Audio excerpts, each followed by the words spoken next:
Welcome to Native Bidaské, Native News Online's weekly spotlight on the people making news and leading change in Indian country.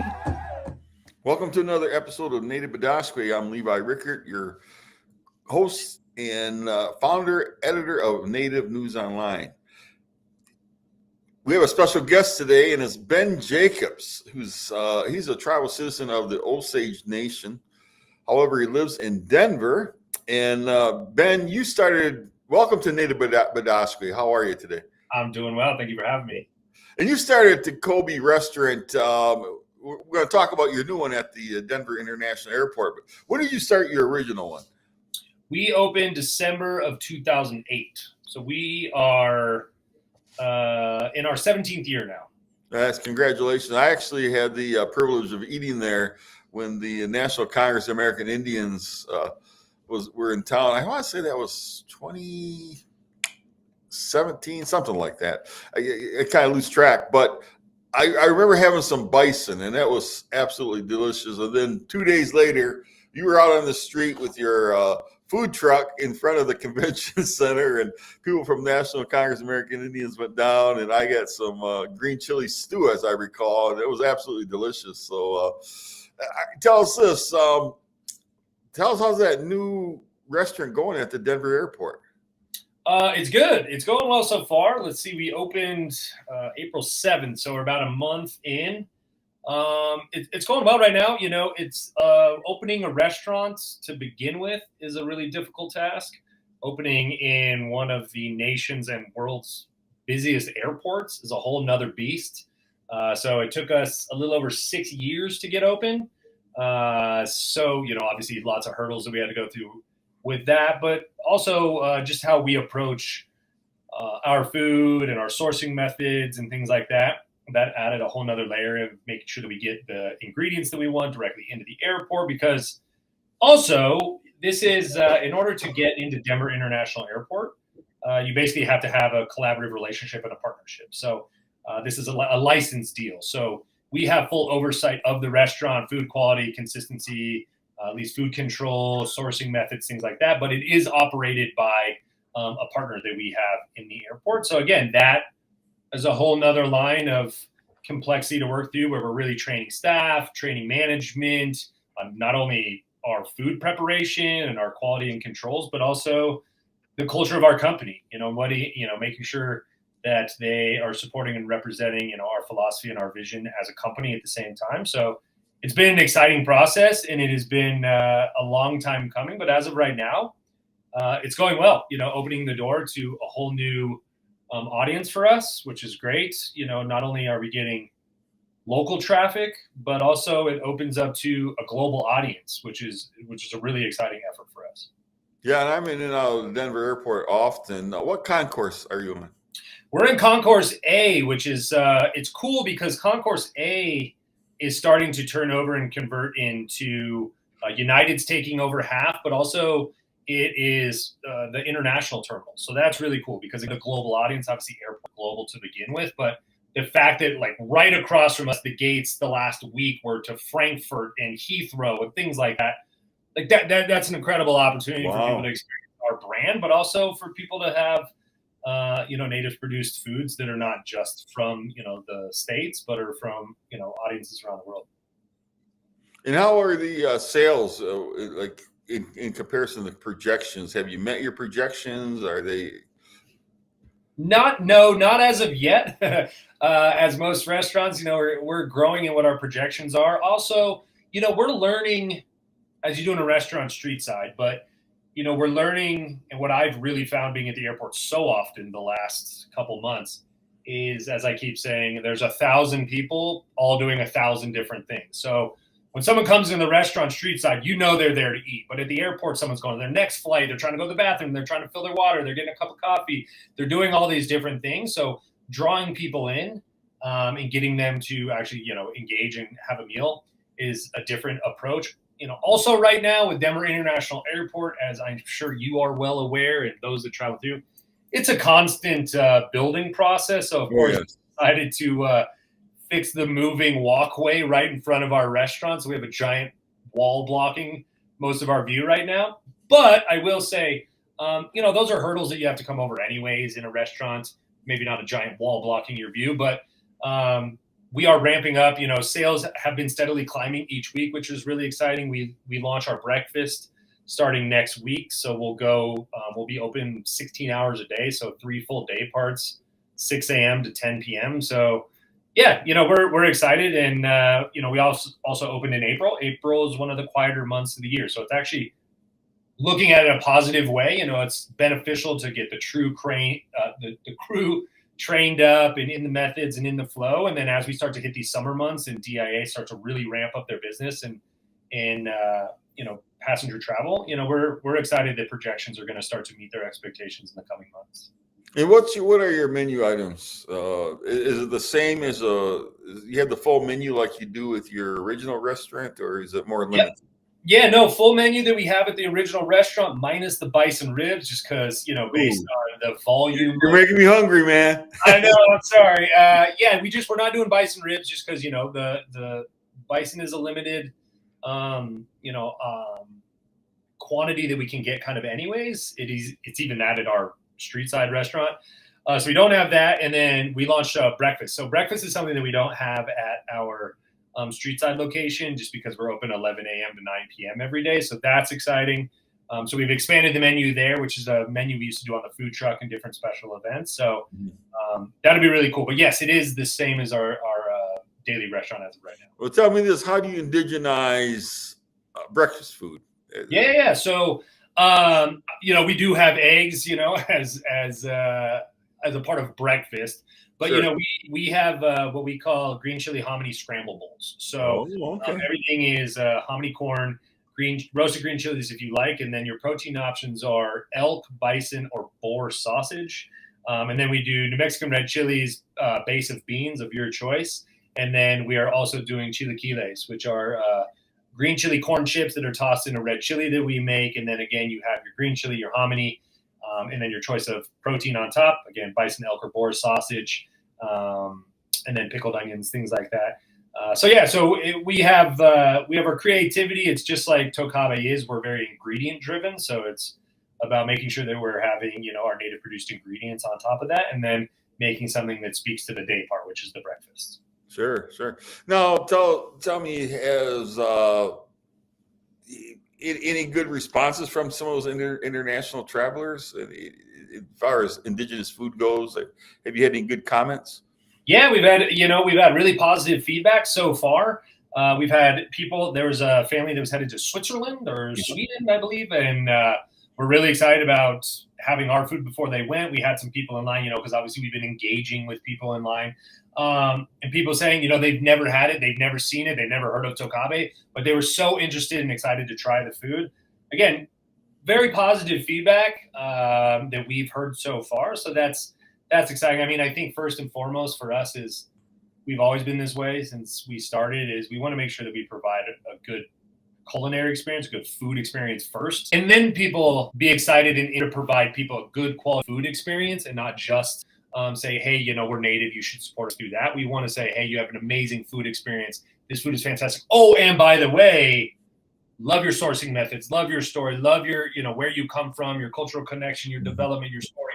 That's all very important. But again, first and foremost, it's a restaurant. You got to make sure you provide good quality food. Most definitely. Well, hot when it's supposed to be hot and cold when it's supposed to be cold and fresh.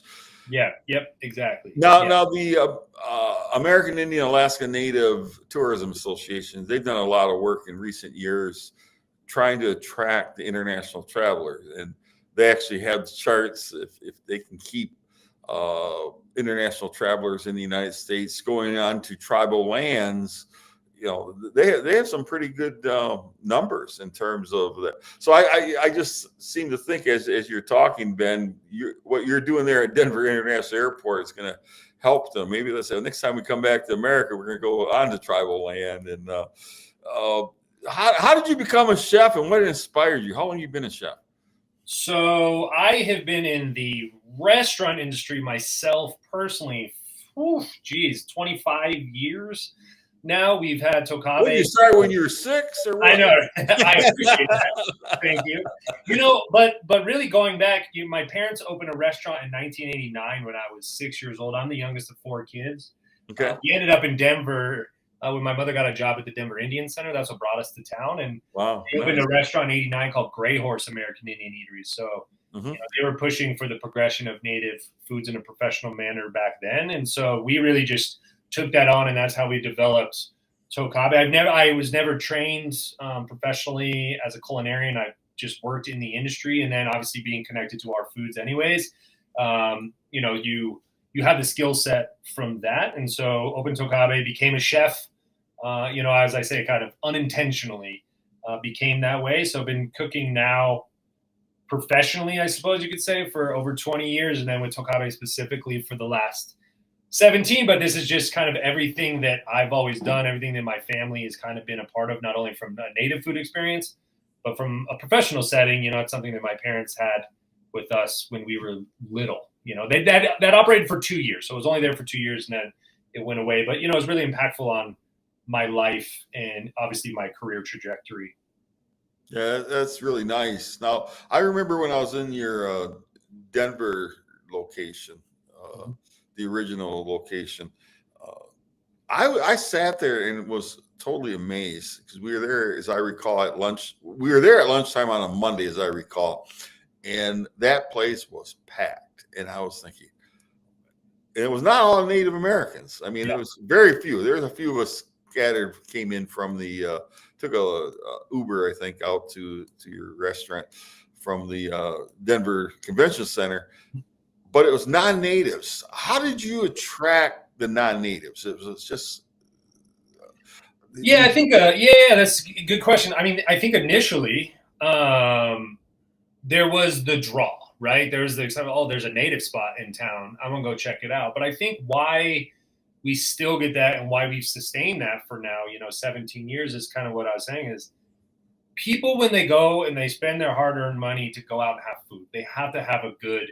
experience. You can have the best story in the world, but if the food's not great, you're not going to come back. So I think that, we obviously, we not intentionally, but we drew people in on the interest of what we were doing. And then we kept people by the quality and the consistency that we provide. And one thing that I'm very proud of is that, our restaurant now is basically 17 to 28-year-olds. Our general manager, her name's Pearl Blueback. She has been coming to the restaurant since she was 11 years old. Oh, wow. And so she's 28 now, and we have a young crew, and they have taken on the torch and not only provide good quality food every day, but they provide that welcoming atmosphere. And that's always been really important to me from day one. And they maintain that as like, I had this perception, right? Whether it's right or wrong, when we opened, that people were going to come in with a certain perception of Native peoples and culture and community. And I wanted to make sure that we as a company make sure that if we were going to be their one interaction with Native people when they leave, they walk with understanding who we are as a people. And that is kind, pleasant, respectful, approachable, engaging, funny, everything. Like I wanted people to walk out with like, oh, wow. And I think that that's what's led to our success is it's a restaurant that's built on accessibility. It's a restaurant that's built for Native people, but it's open to everyone to walk into. Like I want all Native people to come in and say, hey, this is my place and my space. But at the same time, like anyone of any background, any culture, any community, any nationality can come in and feel welcome as a part of our community and then walk out with a really positive impact, like positive feeling about what they had. And so I think that that's how we kind of drew people in is we're this balance of, we're a community driven restaurant, but we're a business at the same time. And so we want to be successful from the business, but we want people to walk out feeling like, man, like that was for me too. And I had a wonderful experience. We're grateful. It's a very positive thing that people choose to come eat your food every day. Like that's at the end of the day, a restaurant is a place that people choose to come eat your food every day. And in my opinion, you must treat them in that way, that you be grateful for that and be very receptive and respectful of the fact that they choose to come share your food. And again, I think that that's what's led to our success over the years is we genuinely care about the people that come in and share a food experience with us on a daily basis. And that to me is, I actually came out of the restaurant industry, and we always talked about quality, service, and cleanliness, but you cannot de-emphasize that service. People want good service, and especially these days, inflationary times, when people are going to spend their hard-earned money, they want to be treated with that due respect. So it sounds like you guys have that down. That's wonderful.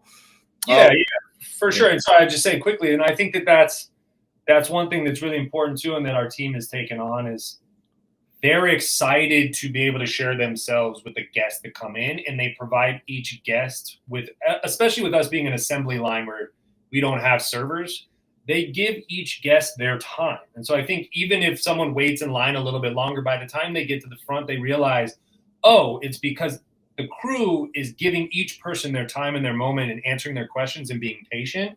Mm-hmm. They want to provide them with a positive experience, And so we teach that all the time is when you go to another restaurant, you want them to be respectful and polite and kind to you, right? So like we should provide that to people when they come into our establishment.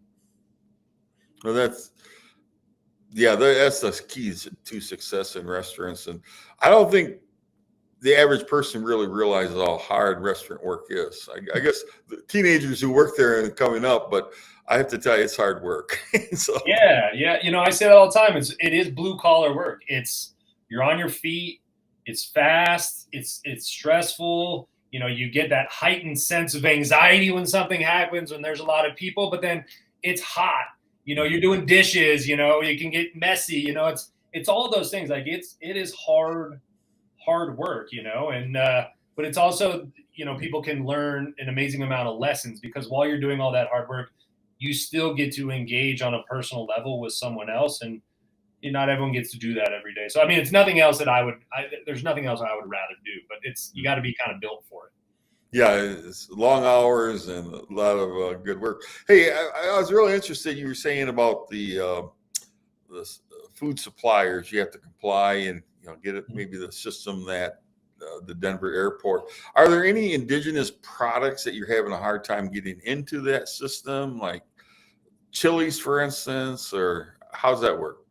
No, so since we have a partnership out there, it's kind of a license deal. Think about it as like a franchise. Sure. What we built into our agreement is that they have to source ingredients from us, and so it's all built into our agreement. And so we supply them with varieties of beans, with all of our buffalo, with wild rice, with all of our seasoning blends, our bread mix. Like we supply all that to them directly, and then how it works for us is we have relationships directly with native food producers all over the states. And so we bring the products into Denver. We withhold it in a warehouse that we have. And then just like any other food purveyor, our partner at DIA calls us, the sous chef out there, he calls us, a kitchen manager calls and says, I need to place an order. They place an order. And then we have a distribution partner that drives it to the airport. So we don't do it personally because obviously with it being the airport, with the amount of security measures, and the insurance that needs to be had. We actually partner with a local grocery store that's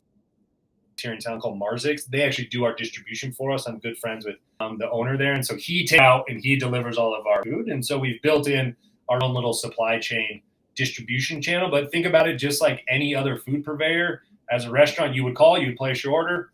They place an order with us, and then we deliver once a week out there to our concept.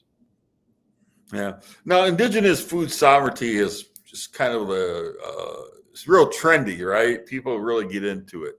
How have you contributed to that throughout the years? It's just basically virtue of the fact that you're in business selling indigenous foods, or do you work with other indigenous chefs like Sean Sherman or others, or Crystal Watt?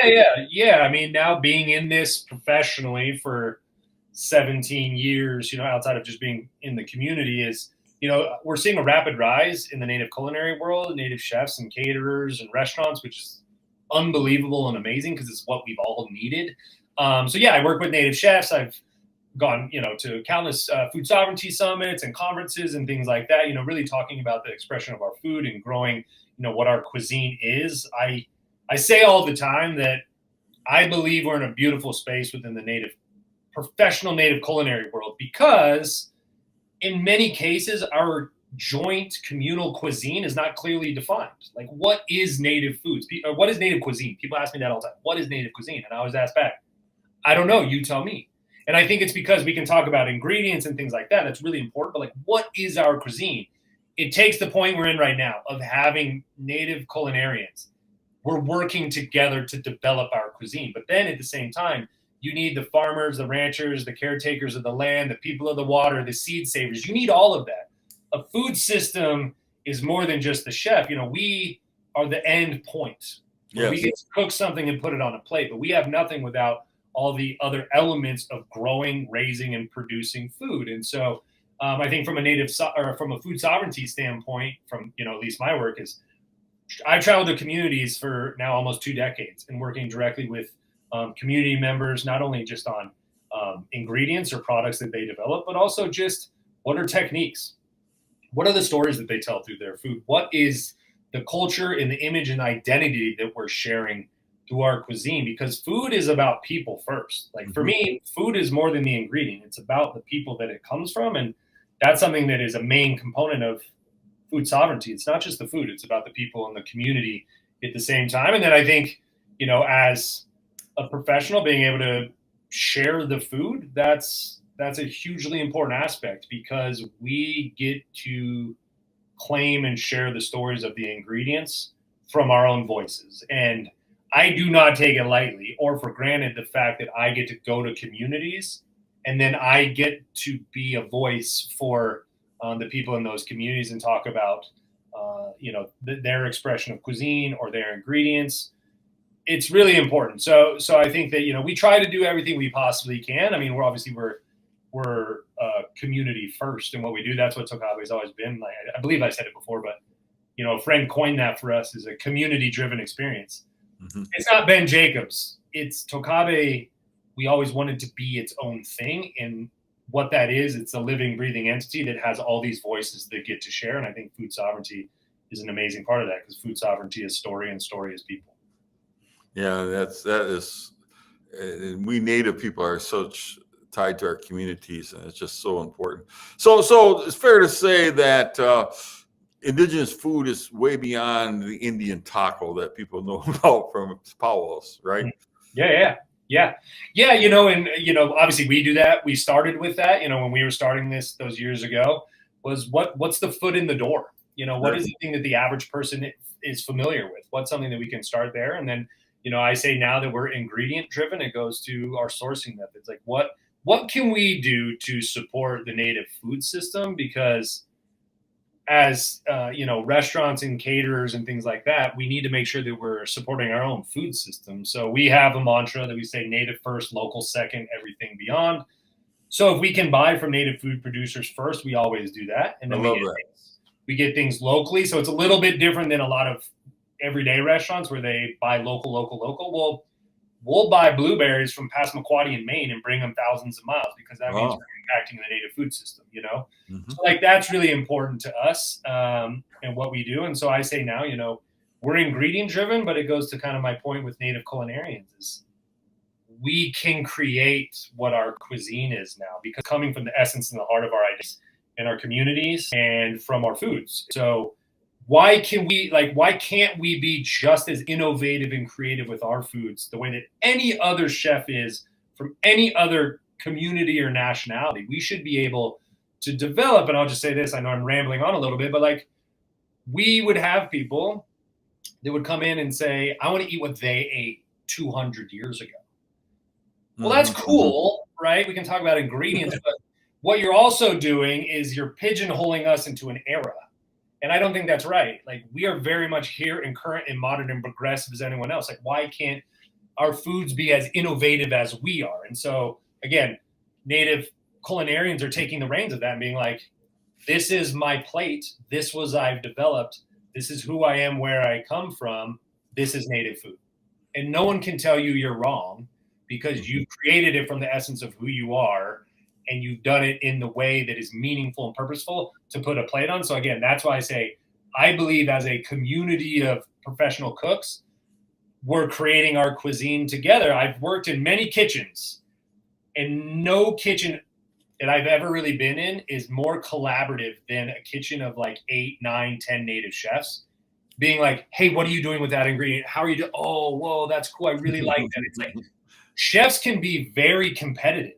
But for some reason, I think it goes to what I'm saying is native cooks and chefs are really excited to work together because we're on the precipice of creation and innovation. I think that's a really cool thing to be a part of. I find that conversation very amazing. I think we need to talk about that again. We at Native News Online, we've got some funding to do reporting on Indigenous food sovereignty. So Ben, you just intrigued me. So you'll be hearing from me because I want to. Very similar to what Native artists are. If you're Native American, it's Indian art. You don't necessarily have to paint the bows and arrows, right? So it's like, yeah, I really like that concept. Hey, we got to go, but hey, one last question. When Ben's out there and you really want, where do you get your best fry bread? Tocabe. Tocabe is where it's at. Okay. I always say to people when it comes to fry bread, if we're second in your book, that means we're first place because we're never going to outdo someone's mom or auntie or grandma or whatever. That's right. But I always say we're first because that was from my family, from my grandma. So I learned something today. And in the beginning of this episode, I said it wrong. I say Tocabe, but how do do you say it? We say Tocabe. Yeah, we say Tocabe. It's said in all different ways. We get a lot of Tocabes, get a little pluralize it, but it's Tocabe. I always say your friendly neighborhood Tocabe. Super. All right. Thanks, Ben, and Chimigush to you and to our viewers. We'll be back next week with another episode of Native Bidaské. In the meantime, the elders take care of those young ones and give them hugs, and young people take care of your elders. We're our community here at Native News Online and throughout Indian country. So Chimigush, tune in again next week. Thank you. Thank you for joining us. If you value our warrior journalism for Indian country, please consider supporting our work by scanning the QR code or visiting the link below. Please subscribe to our YouTube channel, follow us on social media, and sign up for our free daily newsletter.